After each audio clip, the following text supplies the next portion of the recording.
Estão me colocando dentro de uma sala de aula com um giz e um quadro para salvar o Brasil, é isso? Salas de aulas superlotadas, com os alunos entrando a cada momento com uma carteira na cabeça, porque não tem carteiras nas salas. Sou eu a redentora do país? Não posso, não tenho condições. Muito menos com o salário que eu recebo. Amanda, você tem informação. O resto do Brasil, a situação é a mesma, é pior, ou você admite que tem estados numa situação bem melhor? Essa questão ficou comprovada depois da veiculação desse vídeo no YouTube, no site de compartilhamento de vídeos, pelos comentários que foram postos ali. Ficou comprovado que essa realidade é idêntica em todo o Brasil. De norte a sul do Brasil, não há um estado sequer em que os professores não compartilhem desse mesmo sentimento. E isso, Fausto, porque foi colocado aqui, é importante então ressaltar, o nosso salário, o salário que nós recebemos, é tão discrepante em relação ao salário dos deputados, que o salário de um deputado só é suficiente para pagar a 30 professores. Então, veja bem, como é que a gente pode dizer que um professor seja responsável pela salvação do país, como eu coloquei, e é o peso que colocam sobre as nossas costas, não é? Que é de ser responsável completamente pela educação daqueles alunos, sem que seja oferecida qualquer estrutura para isso e sem que seja oferecido um salário digno. É a professora Amanda Gurgel aqui ao vivo no Domingão, às 6h10.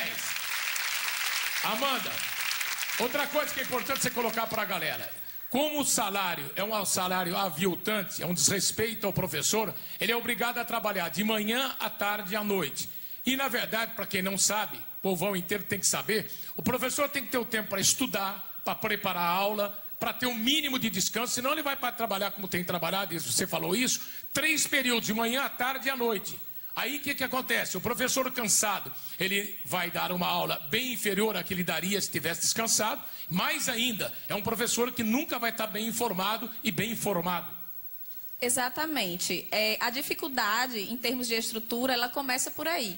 O professor não tem condição hoje em dia mais de ler, não tem condição de preparar as suas aulas dignamente, levando em consideração, inclusive, a multiplicidade de alunos que existe ali, porque nem todo aluno se interessa pelo mesmo tipo de conteúdo e isso é normal. As pessoas são diferentes, se interessam por coisas diferentes. O ideal seria que o professor planejasse a cada dia uma aula que contemplasse a todas essas diferenças, mas isso não é possível justamente por essa jornada extenuante de trabalho, a jornada muitas vezes tripla, em 3 horários, como foi dito, e infelizmente não há como haver qualidade de educação dessa forma, o que é uma confusão que os secretários fazem. Inclusive, quando nós estamos em greve, eles acham que eles tentam convencer as pessoas de que somos nós os responsáveis. E, na verdade, no momento em que nós estamos em greve, é apenas um único momento durante todo o ano em que nós passamos ali dentro desse sistema e que esses problemas vêm à tona.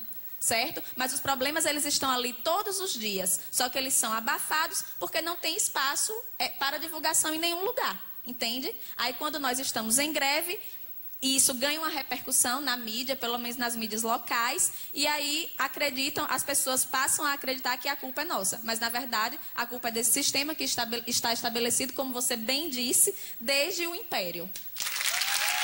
Professora Amanda Gurgel falando com a gente aqui no Domingão e falando da questão da educação no programa popular, no programa de entretenimento, mas também de prestação de serviço público. Por exemplo, nós esquecemos de falar também, não bastasse tudo isso, a falta de segurança, a insegurança física do professor e dos alunos nas salas de aula. Tem isso também. Não sei se em cidade pequena, mas cidade grande com certeza. Isso existe em todos os lugares também. E é mais um reflexo desse problema, porque, veja bem, recentemente nós acompanhamos aí um caso trágico, que foi esse caso que aconteceu em Realengo, não é?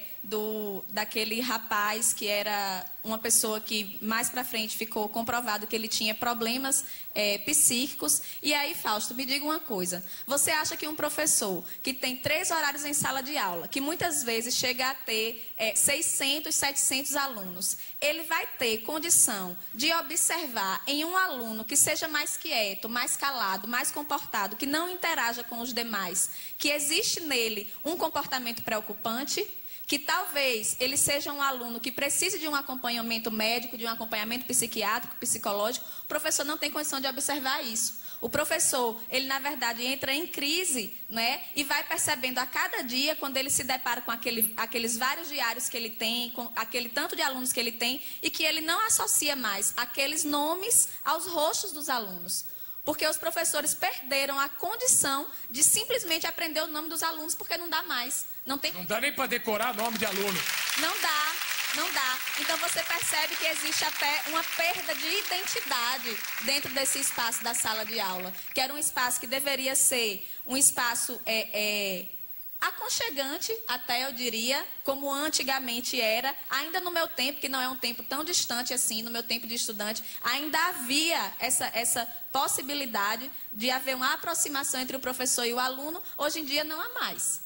E ela tem razão, que ela está falando aqui de um tempo, e eu, graças a Deus, peguei esse tempo em que escola pública era o chique, era o legal, era a escola super preparada. E eu lembro dos meus tempos do Grupo Escolar Sul de Menuça, em Porto Ferreira, Cesário Coimbra, em Araras, no Culto à Ciência, um colégio que tem mais de 100 anos. Todos colégios públicos e que, pelo menos naquela época, eram referência de qualidade, de respeito ao professor, orgulho para os alunos.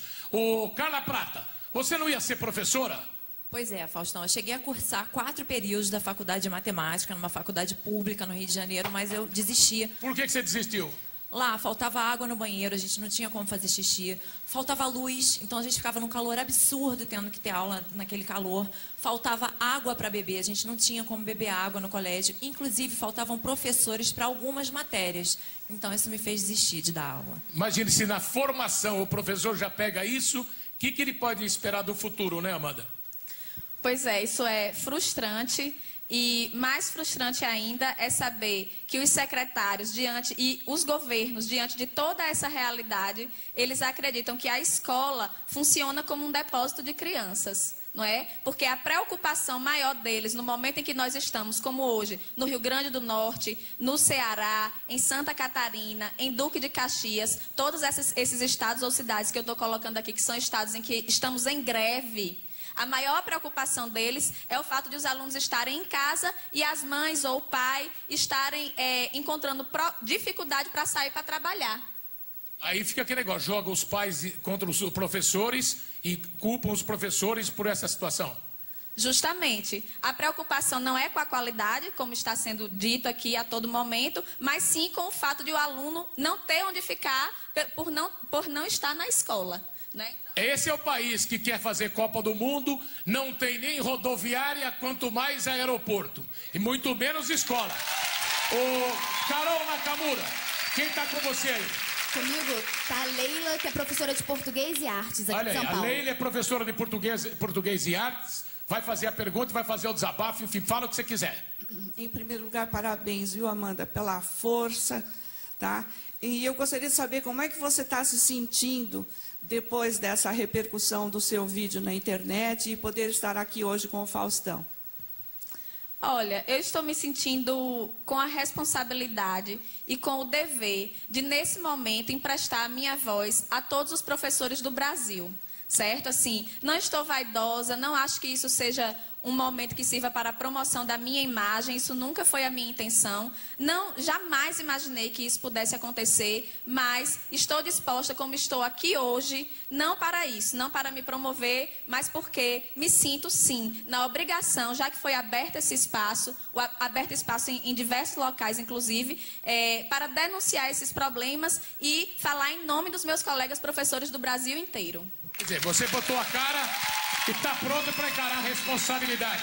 Lembrando, essa moça aqui, que é forte, com esse tamanho todo, ela ficou órfã aos 4 anos de idade e foi criada por tios, não faltou a ela o apoio da família, né? Da dona Terezinha, avó dela, da Andressa, da Andréia, as irmãs. Ela foi fazer faculdade, foi à luta. O que ela quer apenas é ter condição para trabalhar e exercer a profissão que ela escolheu, mas com o mínimo de dignidade. Carla, quem está com você? É a Cláudia de Curitiba. Carla, ô Cláudia, o que você quer fazer? Que pergunta? Oi, Amanda, parabéns pelo seu trabalho. Eu gostaria de saber qual a situação mais precária que você já enfrentou numa sala de aula. Olha, a situação precária, assim, não dá nem para dizer assim, a mais precária. Porque no início do ano letivo, por exemplo, na escola da rede estadual na qual eu trabalho, nós iniciamos o ano sem ter metade do quadro dos professores formado ali, certo? Faltava metade dos professores e, como a colega falou ali, não é? Faltam professores para as matérias, faltam carteiras, muitas vezes faltam lâmpadas nas escolas, falta merenda, falta tudo. Então, assim, esse caos é um caos generalizado e que não é só no Rio Grande do Norte, não é só em Natal, é no Brasil inteiro, pelo descaso dos governos. Atenção, porque agora vamos colocar para a galera dar opinião. Nada melhor do que essa tal de interatividade. O que acontece? Você concorda com o que está falando a professora Amanda Gurgel? Se você concorda, a galera aqui do auditório vai apontar o sim com o número 1, 2, não. De casa, você pode participar pelo site, põe o site aí, fala com a Ana Bueno, põe o site, pelo telefone, olha aí. Se você concorda com a professora Amanda, sim, 030310 88414.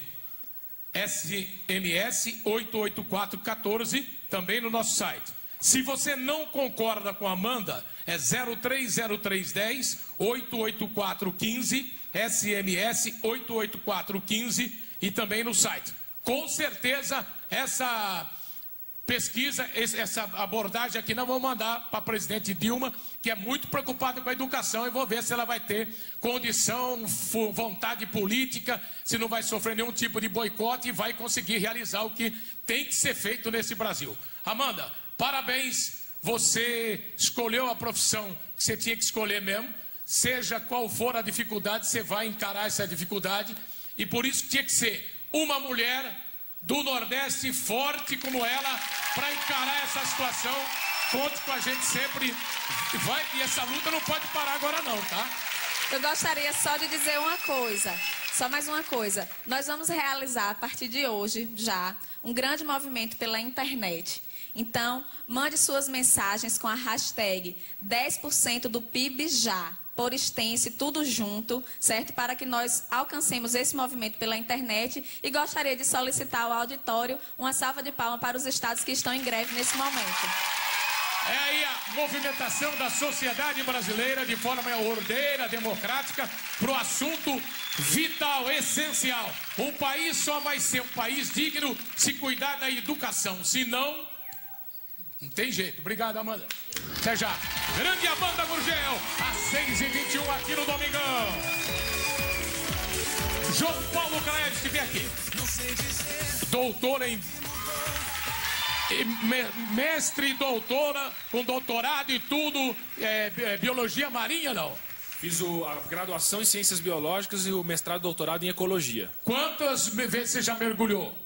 Umas 2.500 vezes, mais ou menos. Então, já que você mergulhou bastante, eu vou